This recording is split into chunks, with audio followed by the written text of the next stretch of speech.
Hey, it's Deanna from Future Flight Attendant, and this week's crew briefing, we're going to start with something simple but super powerful.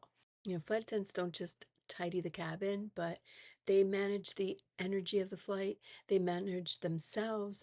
And this week, we're talking all about what it takes to work with different personalities because emotional clutter, it'll burn you out just as fast.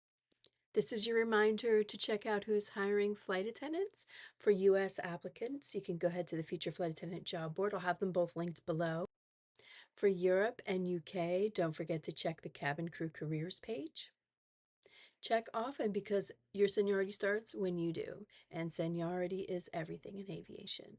This week at Future Flight Attendant, I just dropped a new archetype posts. I've always wanted to do flight attendant archetypes because there's a certain kind of a flight attendant and there's a couple different ones. Like, which one are you? So, you've probably flown with all of them if you're already a flight attendant, and I included a few of my serious pet peeves too. And like people who leave the sidewalls on after boarding, you know who you are. Ugh, as a commuter, that drove me nuts because those bright lights are in your eyes. I feel like a lot of the people that leave the sidewalls on are people that might work a lot, but they don't commute, so they don't get how irritating those sidewalls are for the passengers.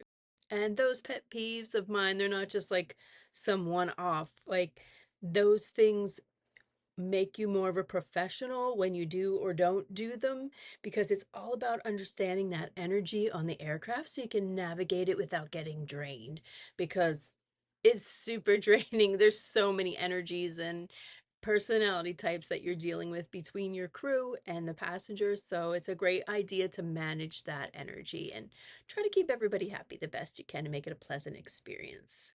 So that brings us to the tip of the week, working with different personalities. Let me tell you about someone who had a really bad reputation.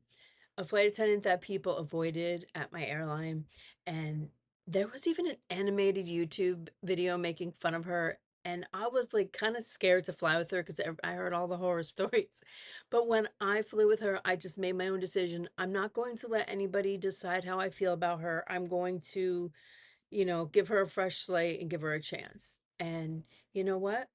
I loved working with her. I thought she was awesome. I don't know what other experiences people have had with her, but I didn't have that kind of experience at all. She kept moving throughout the flight.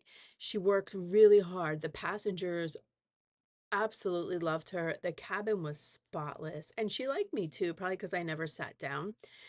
I get it. She didn't tolerate any laziness, and I respect that.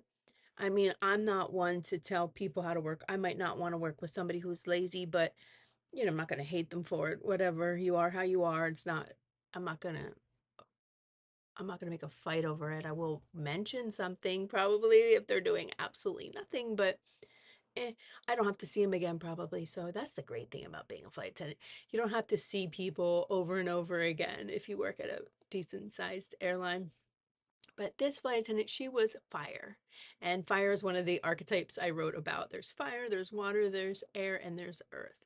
She was pure fire. And from then on, I looked, if I saw her on a trip, I'd pick it up. I loved working with her. I thought she was awesome.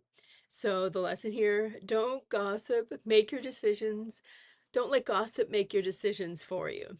Everybody brings something, and your piece depends on your perspective. It could be, I could have went in there with an attitude like, okay, I heard all these bad things about her. I'm not gonna like her right off the bat, but why would I? I don't know.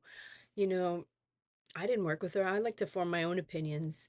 And sometimes you might say, oh, yeah, oh, yeah, they were so right. Or, like, this person's worse than they said. But the moral of the story is form your own opinions because you could love that person. And I totally did.